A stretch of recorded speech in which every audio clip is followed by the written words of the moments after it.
Iginiit ang kampo ni dating House Speaker Martin Romualdez na walang investigasyon na nagsasabing sangkot siya sa flood control scandal. Kasunod ito ng mga bagong birada ni Senator Rodante Marcoleta sa kanyang talumpati sa INC rally. Nasa frontline ng balitang yan, si Camille Samonte. Nakahanda po akong magpakulong.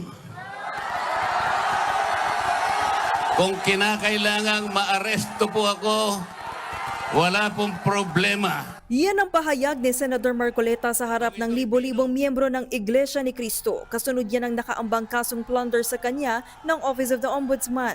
Ginawa po nilang politika ang lahat ng ito. Naglulubid ng mga chismis. Ngunit walang ebidensya. Sabi ng senador, arestuhin na raw siya ng mga otoridad kung ito ang kapalit ng pagsisiwalat niya umano ng katiwalian. Sagot naman dyan ng ombudsman, hindi naman kami ang mag-aaresto nun. It is our job will end at the filing and the prosecution of the case in court. Pero yung pag-aaresto, hindi na ho namin jurisdiction ho yan. Sir, yung this week na schedule that's maintained? Well, seems to be on track. kakasuhan ng ombudsman si Marcoleta dahil sa pagtanggap ng 75 million pesos na campaign donations noong siya'y tumatakbong senador. Sabi ng ombudsman, pandarambong yan. Hindi kasi isang private citizen doon si Marcoleta kundi kongresista ng Sagip Party List. Pero teka, galing sa pribadong pondo ang donasyon.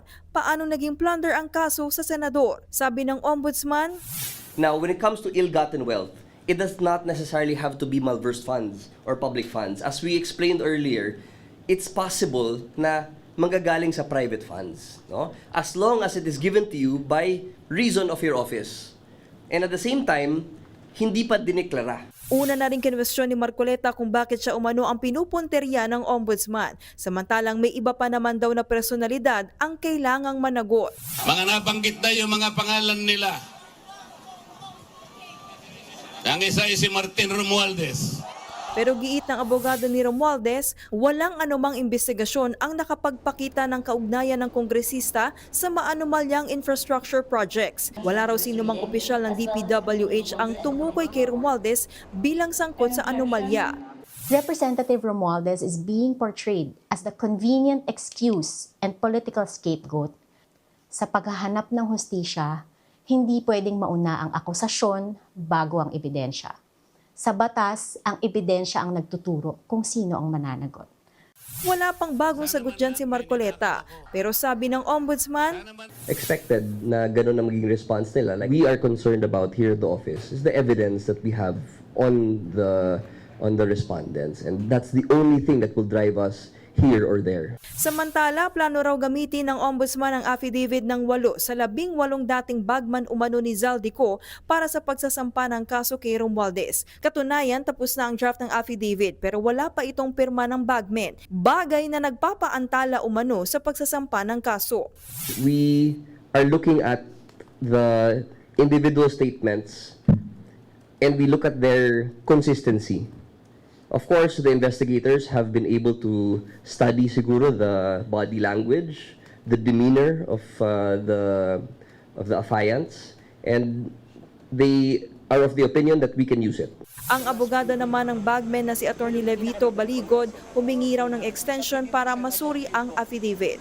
It's a mere scrap of paper as of right now kasi hindi siya pirmado and it's not under oath. 8 lang sa 18 bagmen ang kinuhaan ng affidavit dahil wala pa raw personal na kaalaman sa umano'y cash delivery scheme ang iba sa kanila. Sa ngayon, tinitignan pa raw ng ombudsman kung magagamit din ba ang affidavit ng 8 para sa pagsasampa ng kaso sa iba pang dawit sa katiwalian.